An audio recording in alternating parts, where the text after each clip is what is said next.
Steve and Jill here. Hello. Welcome to the Land Academy Show, entertaining land investment talk. I'm Stephen.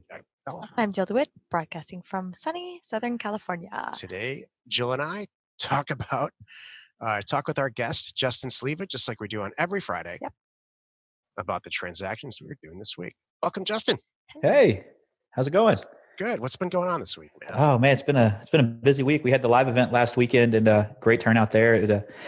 Y'all came in and spoke at a little bit through Zoom. We had some complications with the wireless there, but I mean, it was great feedback.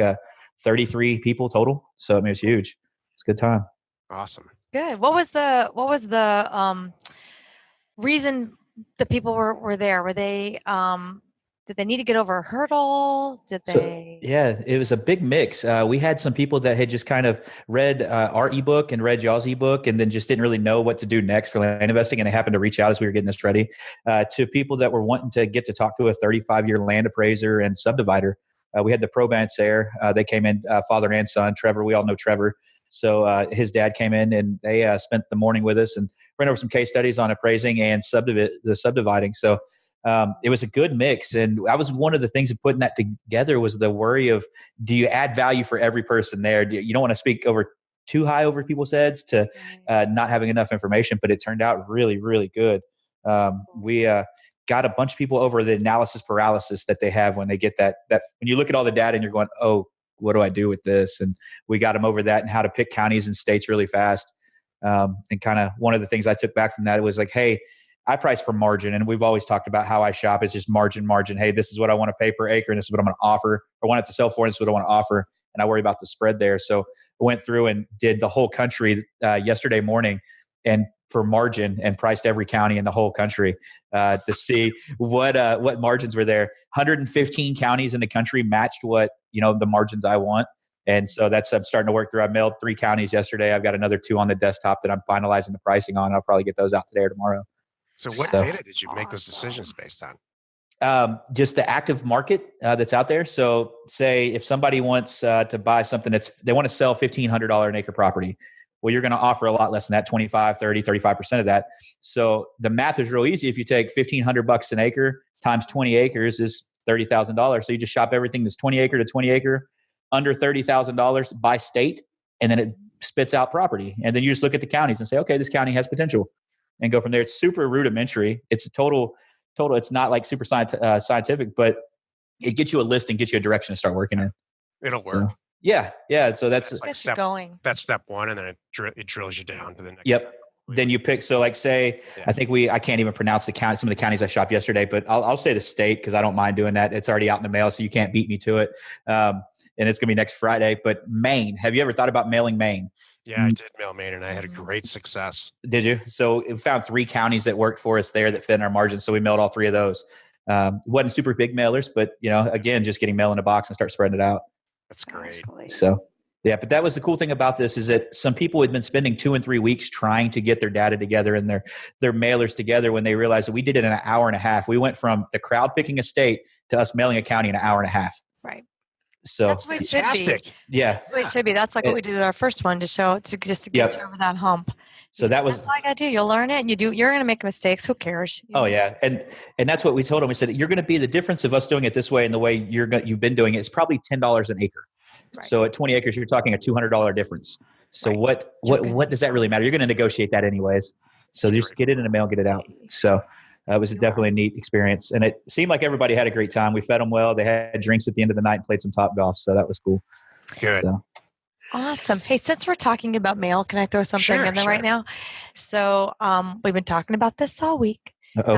Today is the last day to save 10% for everyone across the board on all your orders through offerstowners.com. Okay. So if you've already used the code, even if you've already used the code, I have a note here from my team, you can use it again. So if you have mail on Monday, send mail on Friday. I don't care. Visit offerstowners.com and use the code MarchMail at checkout. Nice. So it's already cheap. Now I just got a little bit cheaper. Yeah. I wish I'd have known this yesterday. I missed that. I missed that code. March Mail. March Mail. Use March Mail. Awesome. Awesome. Great. Hey, before we get into it, though, let's take a question posted by one of our members on the landinvestors.com online community. It's free. Kent Johnson asks, greetings, folks. I've been listening to the Land Academy podcast for a while, in addition to another land investment podcast. I decided to take the plunge and join Land Academy. In the past, I've flipped a few houses and currently own some rentals, but I'm really intrigued by this investment model. I'm looking forward to learning from and along with you guys, Kent.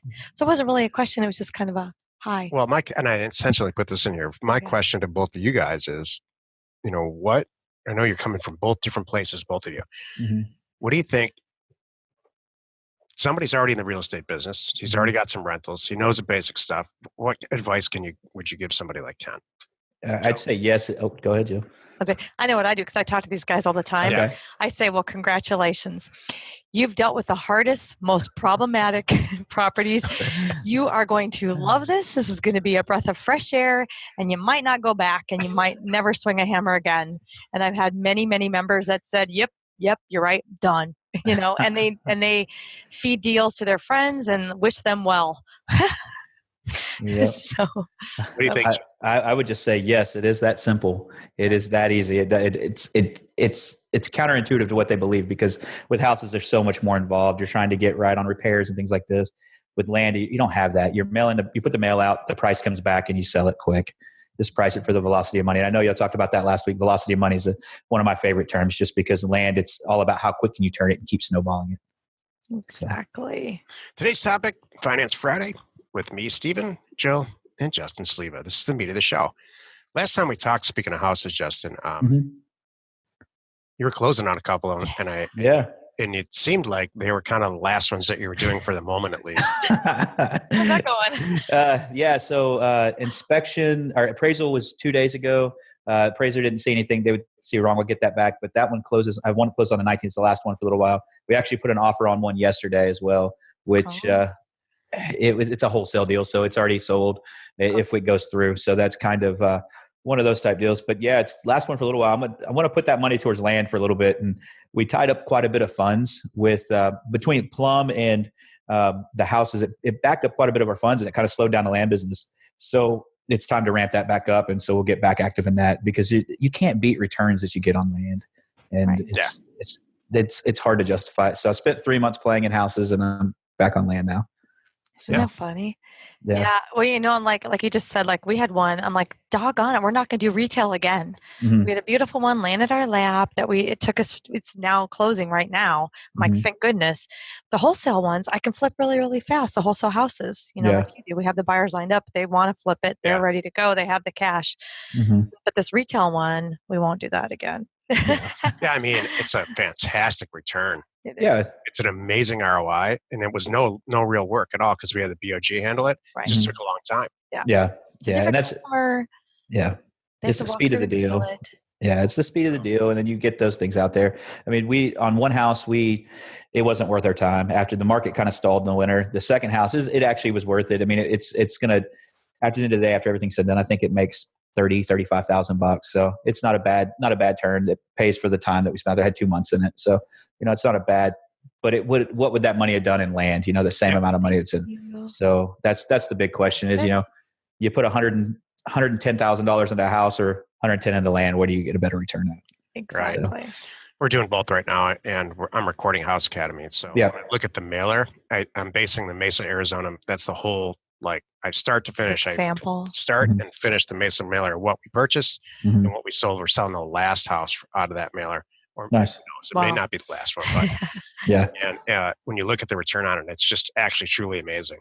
Yep. It's just that we're so spoiled. We're land people. We're just used to buying a piece of property in a different state. Who cares really what it looks like? Right. And just turn it so fast. It's so easy. So to each his own. That's fun. Lining that, he's going to share like our spreadsheet showing all our calls when they came in, and then the ones that are still coming in. Yeah. Wow. It's really cool. Yeah. I've had quite a few people actually reach out to me about House Academy to say, hey, when is it coming? When is it coming? I had a consulting call yesterday about that. And I said, well, they're recording it. So it's coming soon enough. It's coming. But it's just a pleasure to record because it's so organized. I knew it. I had it in my head from the beginning and then we've got everything recorded. So we have all the calls, all the calls. Nice. Came in where they're recorded. I can point to it. It's really, really well organized. Right. So imagine your technology difference, your knowledge base. So from when you shot the first Land Academy one for the cash flow for land to what you know now, because I've seen you on studio firsthand. So I know the state of the art features that you've had, and I'm sure it's developed as it's gotten to this point. Yeah. So I just imagine it just goes a lot easier now. Yeah. We talked about that last Thursday or a week ago Thursday on the second call, the member call. They were joking about, we miss seeing the gardeners in the background. Yeah. Was it a fly that was on that thing too, that would just like fly around on your? I feel like I remember when we go to different episodes. Was it a bird? There was like a fly or a bird that used to fly around on top. Okay. Yeah. That was hilarious. I recorded that on I still kept the computer just for nostalgia, but on like a $300 office computer from a former life, and it was separate cameras, and it was all the audio was all wrong, and it was just funny. But it worked. Yeah, it did. Yeah, it worked. And that's the idea behind all this. Sometimes you just have to try whatever it is, whether it's a piece of mail or it's, a letter or a tweak to your business. If you don't try, you're never going to know. Yeah. Yeah. 3 years later, here you are. Amazing. Exactly. All right. So here we are. Today's Finance Friday to talk about the deals that you guys are funding. Each of you. Justin, go first, please. Yeah, we had some interesting stuff come in. Florida, just kind of the same gamut of states we've been in. We've had some stuff that's sold, ran into some issues in title on some. The title company missed some stuff on the first buy, and then on the sale, the next title company didn't cost us a little bit of money. But, overall, we've got some stuff coming in. East Coast still, it's been real hot east of the Mississippi, and I'm not going to go into too many specifics on the states, but pretty hot on that side. And then a couple deals on the west side of Mississippi. But, it's good to see some people reaching out with some deals, all over the country. So, did you guys talk about deal funding at the live event? We did. I didn't actually do a commercial with it, just because everybody, they see us on Finance Friday. They see it, they hear about it on Casual Friday, our podcast. And, some of those guys actually started, and it was cool. They brought their wives with them. They actually started from a consulting call with us. And then now they're 50 deals in their first year. Their first year, done 50 deals later. And they wanted their wives to actually know, hey, this really works. Come meet the people that we worked with on it. And as we tell them, we didn't teach you the education. We just kind of helped you along where you got stuck. And that's kind of what our whole mantra is. Y'all teach education better than us, but we can help you where you get stuck and push it through.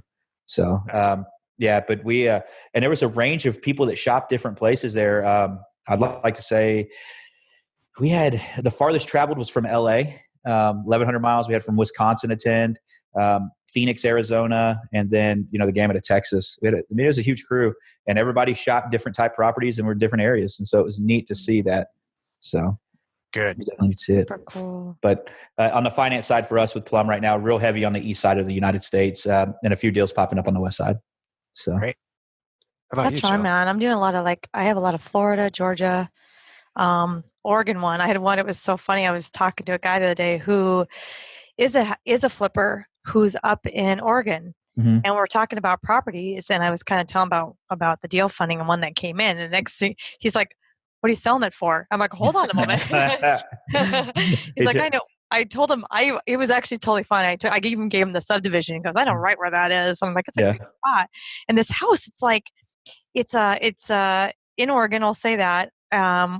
We have it under contract for $13,000, and the house right next to it's totally a beautiful subdivision. The house next door is priced on Realtor for $226, valued at $226. Wow. There's not a lot available in that area. It's just a perfect little thing, and that's why he's like, he wanted to pick it up, and I said, "Well, wait a minute. Yeah, I'm going to mark at least double. How about I just show you how to do this?" Yeah. Sit tight. It's coming. Or just get what we have right now. And then I had one. It was a bummer. As a person that you know very well too, that we were working on a Georgia property. We went all the way down through that. We pulled the info report. We've all looked at this property together. All signed off on it. We all signed off on it. We had Mike Marshall involved in it, and at the very bitter end, the manager and I both had to say it's not worth it because the setbacks to make it buildable push the house so far back on the property up against a commercial thing behind it that we're like, shucks, this is going to make it, it's going to have to be the right buyer and the right builder. And we looked at how long we could possibly be staring at this property and our inventory together that I kind of waited for him to call it, and he said, "Yeah, let's pass." Yeah. I said, "Thank you. I think that's a good decision." Yeah, and so we both. But it's a good thing we have all these tools. I'm glad that we both said, "Hey, it was money well spent." Yeah. Paying for the info report and going through the whole thing, because not getting stuck with it was so much better. No, that's a great thing to see. Usually we'll take Parcel Fact, take the polygon, throw that on Google Earth and look at it. If it's in an HOA and I know they're going to have setbacks and you see houses all around it, you can kind of measure back what the houses are and you'll see a consistent setback and you start laying it out. And then when you throw topography on top of that and you have it in 3D, those are things that we look at really quickly. And some people get so excited they skip that step when they bring the deals to us and they're like, "Oh yeah, I've got this deal. Look at it this way." And then you look at it and you're like, no, that one doesn't necessarily look at where you're going to be. So we're going to have to add this fill in here to get it there. And they're mad because all the numbers work. Well, the numbers look great, but the buildability at the end doesn't. So we had to go all the way through a soils report and get the point where they had to test what could handle this part of the property could handle structure and this part couldn't.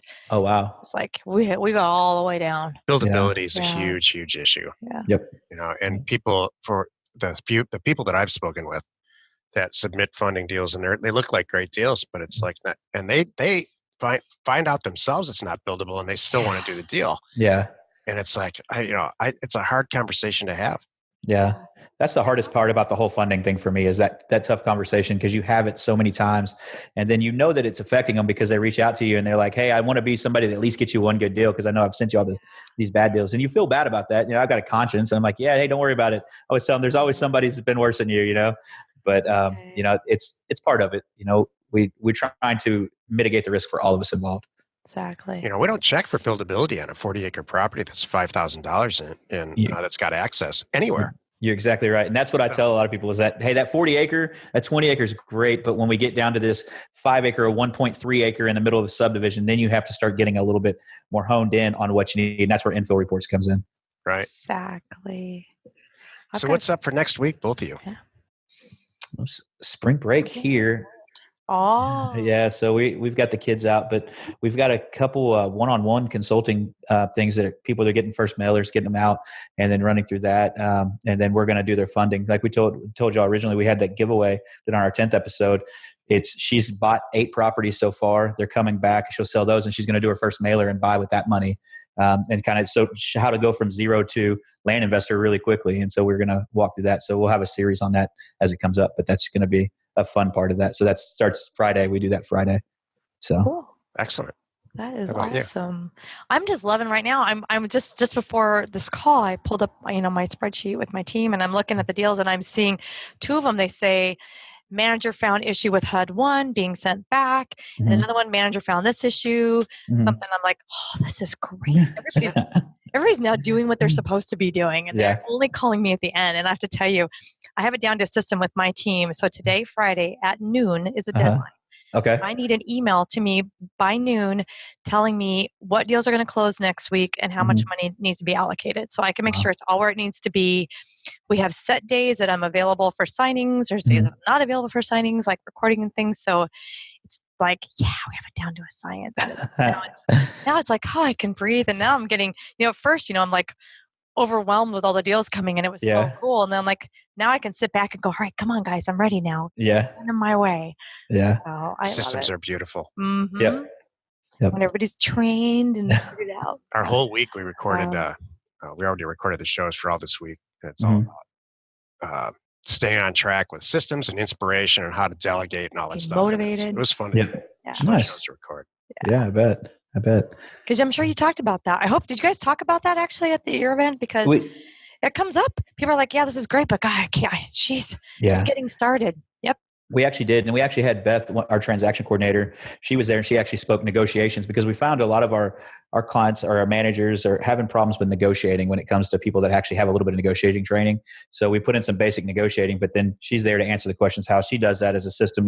Transaction coordinator takes it from first escrow through the sale of the second one. And so what that looks like and how she does that. So she was able to answer some questions for some people. And as you know, we have people in this group that say, hey, I've got money. I just want somebody to do it. I don't mind mailing. I'll just do everything else. And that's where she fits into that. So it works out pretty well. Cool. So awesome. Yay. Well, you did it again. You spent another 15 or 20 minutes listening to the Land Academy show. Join us next time for another interesting episode. And we answer your questions posted on our online community, landinvestors.com. It is free. You're not alone in your real estate ambition. Justin, it's always great to talk to you. Yeah. Good talking to you as well. Assuming you need more deal flow, let us know where we can find you on the internet. Yeah. Okay. www.pluminvestmentgroup.com, or you can reach out to any of our social media pages, Facebook, Instagram. We can find us on all those. And then Casual Fridays REI podcast, Monday, Wednesday, and Friday. Awesome. Thank you. Hey, wherever you're watching, wherever you're listening, please rate us there. We are Steve and Jill. And Justin. Information. Inspiration. To buy undervalued property. Thanks, man. See ya. I missed the I-40. Sorry, Jill. All good.